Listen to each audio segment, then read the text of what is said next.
Está con nosotros esta mañana en Ahora es Cuando, aquí en Infinita, la ministra del Interior y Seguridad Pública, Carolina Toá. Ministra, ¿cómo le va? Bienvenida, buenos días. Hola, muy buenos días. ¿Qué Muy tal? bien por acá. ¿Cómo está, ministra? Hola, ¿qué tal, Connie? Hola. Ministra, una pregunta que puede ser un poquito paraguas, porque están pasando cosas en el Congreso y se han logrado la aprobación de proyectos importantes y pareciera también haber un clima de acuerdo que pudiese extenderse a otras cuestiones que están pendientes también. ¿Qué cree usted que cambió en estas últimas semanas? Porque entre la elección, la elección municipal de gobernadores, etcétera, después la segunda vuelta de gobernadores, el caso Monsalve, los cuestionamientos a Interior, incluso los cuestionamientos que hubo sobre su desempeño en ese caso, parecía que el clima estaba muy enrarecido y ya se hablaba que el gobierno casi tenía que dar vuelta a la página y seguir administrando lo que le quedaba de gestión. Sin embargo, se han alcanzado acuerdos muy significativos y particularmente en materia de seguridad. ¿Qué pasó? ¿Qué cree usted que cambió y cuánta punta se le puede sacar a ese lápiz?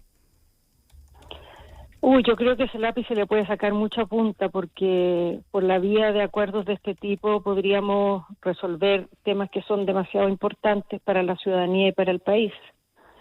Podríamos resolver finalmente una reforma de pensiones, podríamos resolver reformas políticas, podríamos avanzar en la agenda que puede gatillar un impulso mayor al crecimiento con los permisos para la inversión o con los cambios tributarios que se están discutiendo. Podríamos avanzar mucho. Yo creo que lo que ha cambiado en los últimos días es que pasaron las elecciones.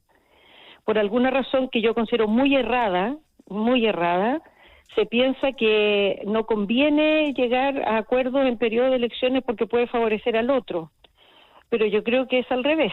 O sea, la gente lo que más valora es que de las diferencias se logren zanjar decisiones y se logre avanzar.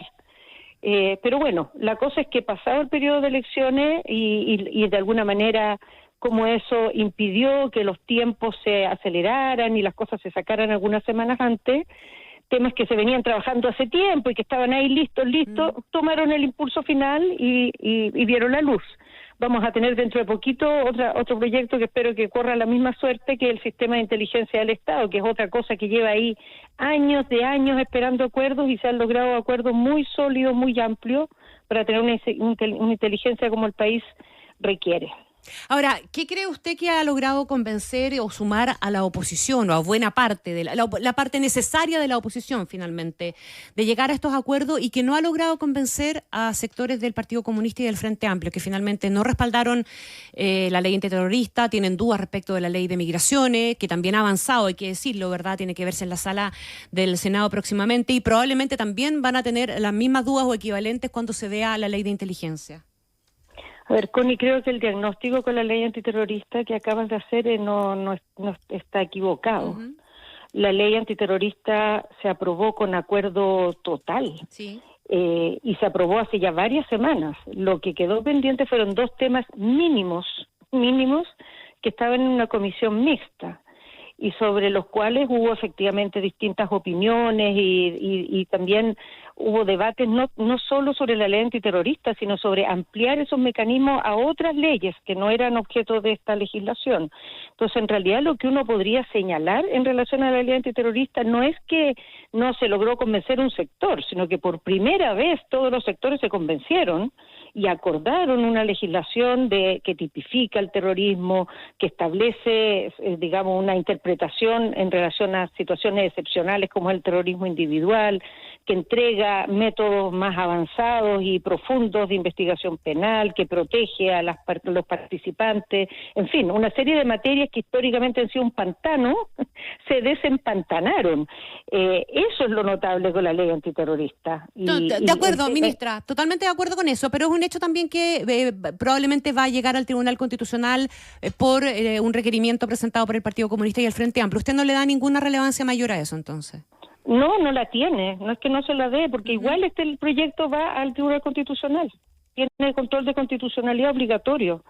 Entonces, de todas maneras, el Tribunal Constitucional lo iba a revisar y si algunos parlamentarios ponen acento en algún punto, bueno, es parte de tramitación de una ley, no hay que, digamos, transformar eso en una tragedia.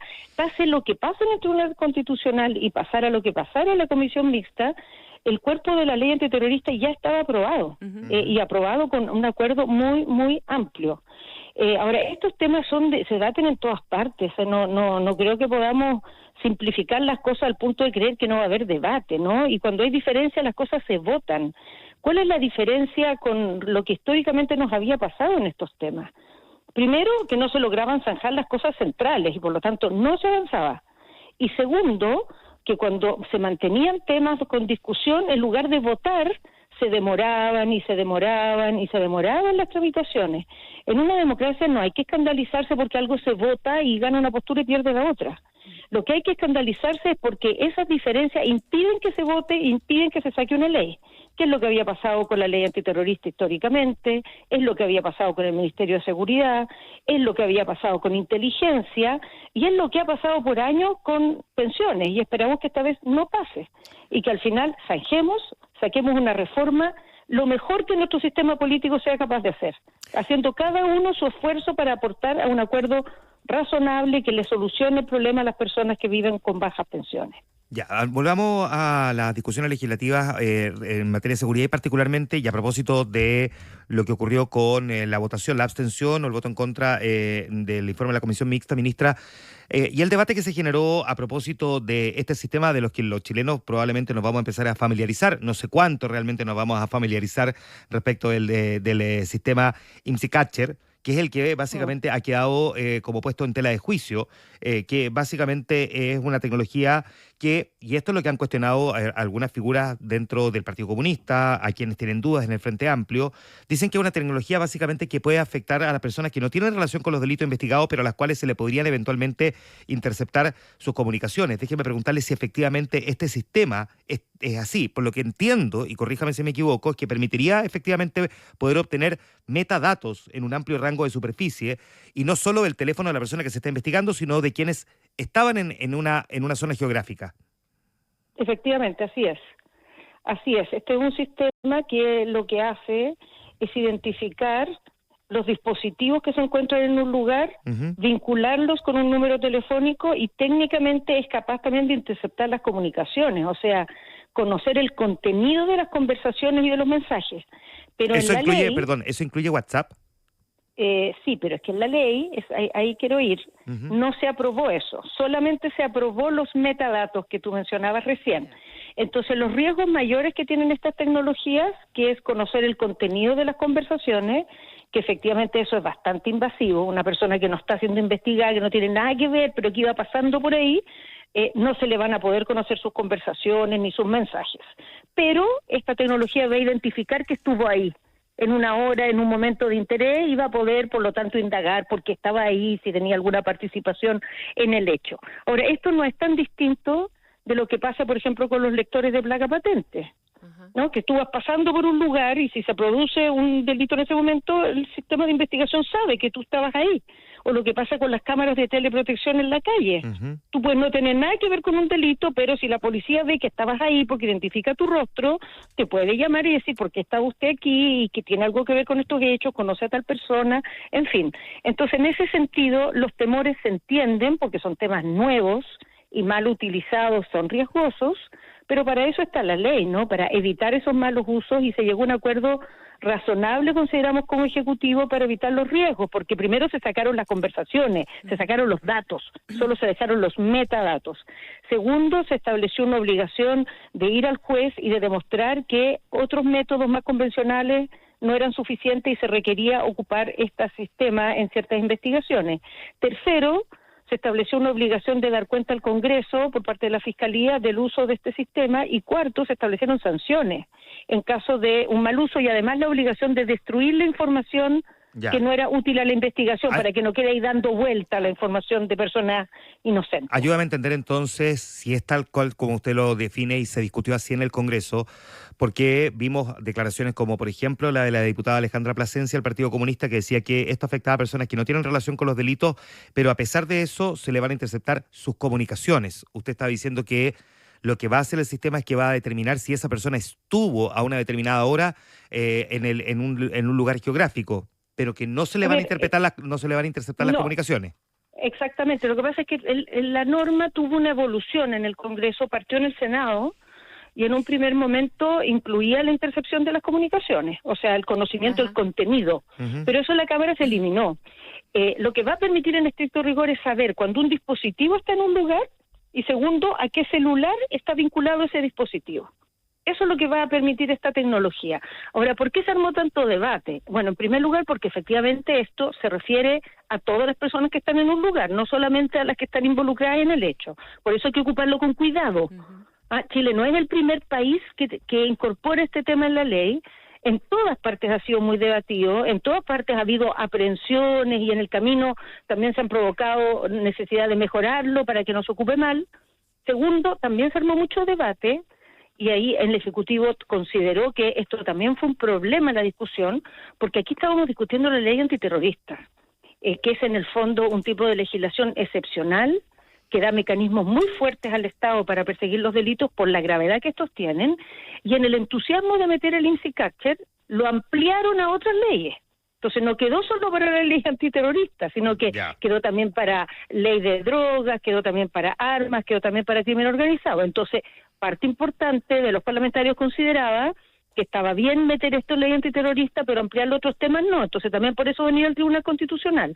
Son debates normales en temas como este. Uno tiene que tomar posición. Como Ejecutivo creemos que es bueno haberlo incorporado. Hubiéramos preferido que quedara solo para terrorismo y que lo probáramos ahí y después entráramos en otros temas, pero el Congreso dictó otra cosa, ¿no? El Congreso votó, definió meterlo en otros temas. Ministra, hagamos la comparación con lo que teníamos, porque siempre hemos establecido, ¿verdad? O se ha dicho que la ley antiterrorista que teníamos no se usaba porque tenía un estándar de prueba altísimo, porque era finalmente una mala ley. ¿Qué es lo que cambia respecto de lo que había? Y a lo mejor usemos un caso que puede ser medio simbólico a estas alturas para ejemplificar qué hubiera pasado con un caso como el de Yaitul, por ejemplo, si hubiera existido esta ley antiterrorista. Bueno, creo que no es bueno hablar del caso de Yaitul, porque Yaitul está acusado de múltiples hechos, sí. no uno en particular. A ver, me gustaría explicar primero el problema que teníamos con la ley que existía. La ley que existía para tipificar el terrorismo recurría a las intenciones del hechor. Cuestión muy difícil de probar, obviamente. Es casi imposible. Entonces, tú te metías en la psicología del hechor y ahí entrabas en un pantano donde nunca lograbas demostrar, y casi siempre cuando se intentó, se fracasó y se terminó optando por ocupar otras legislaciones y tener mejores resultados en los tribunales. Segunda gran diferencia es que la forma en que estaba tipificado esto estaba centrado en los hechos de carácter terrorista, y en la nueva legislación el acento principal, no exclusivo, pero el principal está en la asociación terrorista. Y eso es muy importante porque se persigue la organización que tiene esta agenda. Y esa organización, al perseguirla como tal, tú la puedes sancionar incluso antes de que cometa un atentado, por el hecho de organizarse para cometerlo. Entonces da una forma de persecución de este delito que es mucho más eficaz y que es mucho más preventiva. Tipifica de una forma que es muy interesante. Una cosa que creo que tenemos que estar muy orgullosas del trabajo que se hizo en el Parlamento es que se hizo una tipificación de terrorismo propia, partiendo de la experiencia de otros países, recogiendo, digamos, lo que ha avanzado la legislación en este campo, donde hay una combinación de un tipo de delitos graves, ciertas características de los delitos que se cometen, y el hecho de que esos delitos se cometen con una cierta agenda y tienen la capacidad, esos hechos, de generar un cierto efecto, ¿no? Debilitar las estructuras del Estado, las estructuras institucionales, políticas, sociales, económicas, condicionar las decisiones de las autoridades, para bien o para mal, o sea, para que hagan algo o para que no hagan algo, y desmoralizar a la población, generar esa condición de desmoralización, de intimidación de la población. Y tercero, se genera una fórmula que es muy importante, que permite perseguir hechos que no son en sí mismos terroristas, pero que se cometen para favorecer a la asociación terrorista. Muchas de las cosas que hacen los grupos de este tipo no son los atentados que son parte de su agenda, sino que son cosas para financiarse. Correcto. O para tener pertrechos para sus atentados. Entonces eso también se sanciona de manera agravada. Ahora, siendo esto el corazón de la ley, se creó una figura para igual dar respuesta a los casos de terrorismo individual. Porque en Chile hemos tenido terrorismo individual. El llamado robo solitario. Por ejemplo, las bombas de Oscar Landerreche o de Rodrigo Hinspeter, que son agendas no de asociaciones terroristas, pero que tienen un poder de daño gigantesco y que tienen perfil terrorista también. Entonces se logró un acuerdo en esto que fue bastante complejo de alcanzar, porque algunos no eran partidarios de que hubiera terrorismo individual, otros querían centrar la ley exclusivamente en el caso individual y no en la asociación, y se fueron ya allanando las diferencias y se llegó a un punto de acuerdo.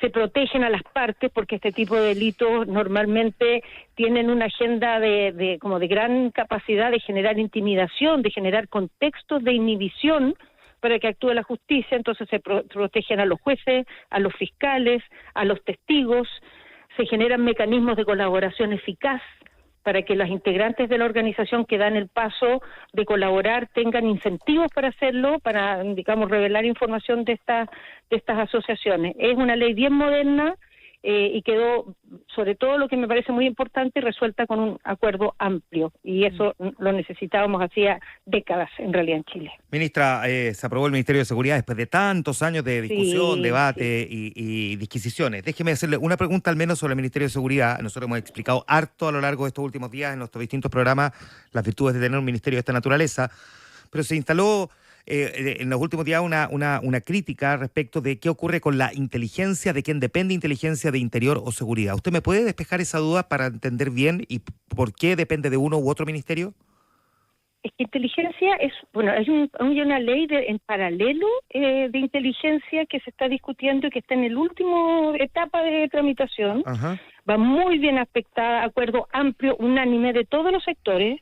Entonces me preocupa a mí que personas que no han participado de este debate vengan aquí como a descalificar con tan a la ligera un esfuerzo tan grande que se ha hecho y que se ha alcanzado, una superación de un periodo histórico de cero acuerdo en esta materia. A lo que se apunta es al sistema de inteligencia del Estado. La inteligencia está alojada en distintos organismos. Las Fuerzas Armadas tienen inteligencia, la policía tiene inteligencia, hay una inteligencia civil que está en la Agencia Nacional de Inteligencia, la famosa ANI. Se está creando en paralelo un subsistema de inteligencia económica que está alojado en el Ministerio de Hacienda, donde la información del Servicio de Impuestos Internos, de Aduana, de la UAF, se va a poder ocupar para hacer inteligencia, y hay también inteligencia en Gendarmería. Entonces, el tema aquí no es dónde está alojada la inteligencia está en muchas partes. El tema es cómo funciona como un sistema, y se complementan y se intercambian informaciones entre las agencias, se prestan servicios mutuamente y se ocupan estas capacidades del Estado para objetivos estratégicos que define el presidente de la República. Entonces, ese es el sistema de inteligencia del Estado, y la inteligencia va a estar distribuida en el Estado. Se coordinará desde un organismo nuevo que se está creando, que es una figura nombrada por el presidente de la República que va a transmitir, estas solicitudes y estos lineamientos a las distintas agencias que tenemos, y a la vez va a generar un centro desde donde se va a hacer este intercambio y esta colaboración entre agencias, que es lo más importante, porque la agencia, por ejemplo, el subsistema de inteligencia económica puede ayudar mucho a la inteligencia policial, y la inteligencia policial tiene que colaborar con la inteligencia de Gendarmería, y la inteligencia de las Fuerzas Armadas y la civil no solo tiene que preocuparse de temas delictuales, tiene que preocuparse de temas estratégicos del país, temas de desarrollo, amenazas económicas, políticas.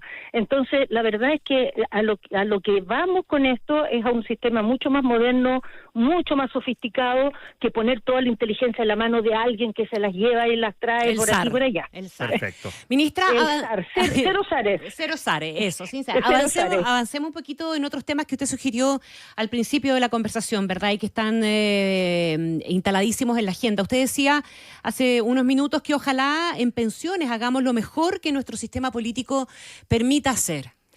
Bajemos un poquitito esa mirada suya del momento por el que está atravesando la reforma de pensiones. ¿Qué es lo que usted esperaría que el sistema político logre y cuánto está dispuesto también a ceder, usted me podrá decir, a seguir cediendo el gobierno en esta materia? La pura verdad, ¿no? Sí, por eso lo digo. La pura verdad, sí. Mire, primero, ¿qué esperaría yo que el sistema político logre?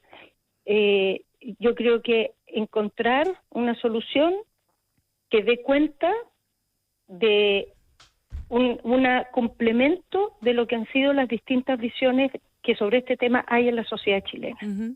Aquí nadie se puede llevar la pelota completa, nadie, pero por otra parte, al mismo tiempo nadie que se la puede llevar completa, nadie tampoco puede pretender o aceptar que lo anulen en la discusión. O sea, el sistema de pensiones no puede ser el reducto ideológico de ningún sector.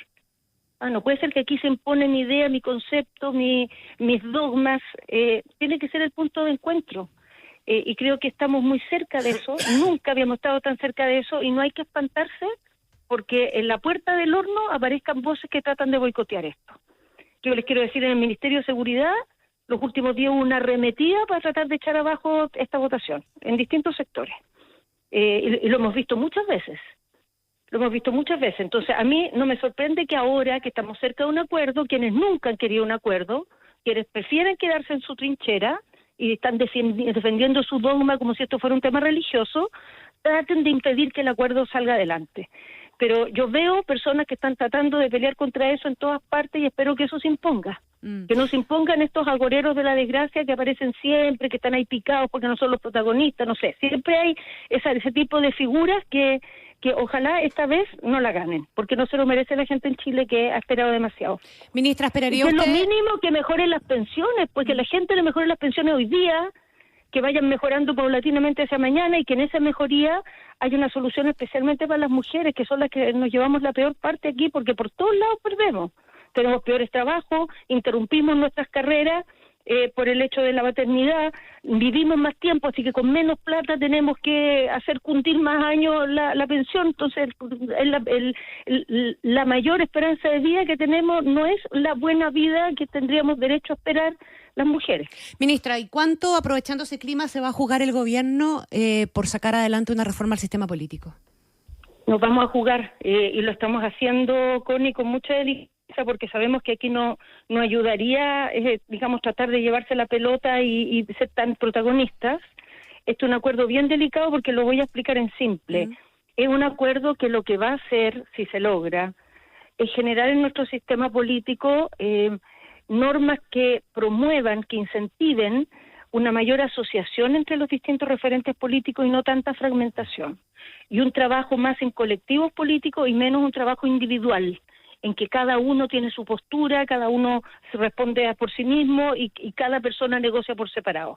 Sistemas políticos que funcionan de esa manera fragmentan los intereses, no representan a las personas, dan espacio para particularismos que no le hacen bien al interés común, y nuestro sistema lamentablemente tiene incentivos en esa dirección. Ahora, ministra... El problema es que déjame decir cuál es la parte delicada, que si uno quiere ir contra la fragmentación, pero está trabajando con un sistema político, parlamentario, que se creó con normas que promovían la fragmentación, en el fondo tiene una multiplicidad de actores que son hijos de ese sistema que van a tener que cambiarlo y que les puede afectar negativamente a ellos mismos. Ya, déjeme preguntarle, perdón, ministra, ahí... Entonces, porque... eso es lo que hay que manejar bien, sí, porque lo que pasa uno no puede decirle a un partido suicídese, autoelimínese para hacer la reforma política. No hay es que derivado una de... transición razonable. Ministra, no es derivado de la reforma, porque el CERVEL existe aparte de la reforma, y el director del presidente del CERVEL cuestionó la fórmula que plantea el gobierno de endosar los votos de un partido que no obtiene el 5% o los 8 parlamentarios a otra colectividad. Dice que es impresentable, que los votos que obtienen los partidos que no logran el 5% necesario para acceder a un escaño